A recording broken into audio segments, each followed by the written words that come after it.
राजा, आज आपने यह सिद्ध कर दिया कि सत्य ही सबसे बड़ा धर्म है। गोपाल ने झुककर कहा, महाराज, मैं अपने भाग का आधा हिस्सा अनाथ बच्चों को समर्पित करता हूँ। राजा भोज ने आशीर्वाद दिया। तू अब सत्यसेन कहलाएगा। कई वर्ष बीते। राज्य में जब भी कोई बेईमानी करता, लोग कहते, क्या तू सत्यसेन किसान की कथा नहीं जानता?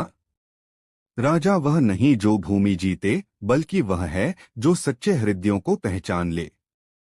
संध्या के समय राजा भोज अपने महल की छत पर बैठे सोच रहे थे।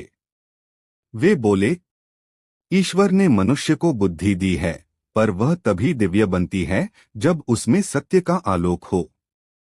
उनके मंत्री ने पूछा, महाराज, क्या सच्चाई से राज्य चलता है? राजा भोज ने कहा, राज्य तलवार से नहीं, विश्वास से चलता है। जब प्रजा सत्य बोले तो राजा के शस्त्र विश्राम कर सकते हैं। एक दिन गोपाल, अब सत्यसेन, फिर दरबार में आया। वह वृद्ध हो चुका था। राजा भोज ने उसे देखा और कहा, सत्यसेन, तेरा चेहरा आज भी तेजस्वी है। क्या तू किसी अभिलाषा से आया है?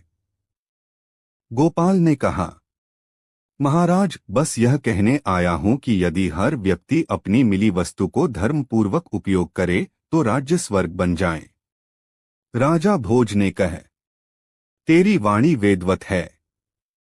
तू अब मेरे राज्य के धर्मगुरु के रूप में पूज्य रहेगा। उस दिन से सत्यसेन का नाम इतिहास में ईमानदारी के प्रतीक के रूप में अंकित हो गया। समय बीता, पर राजा भोज और सच्चा इनाम की यह कथा लोककंठ में अमर हो गई।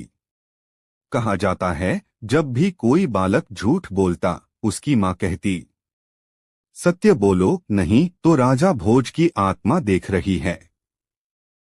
इस कथा ने केवल उज्जैन नहीं, संपूर्ण भारत को यह शिक्षा दी कि धन, बुद्धि, पराक्रम, ये सब व्यर्थ हैं यदि मन में सच्चाई न हो।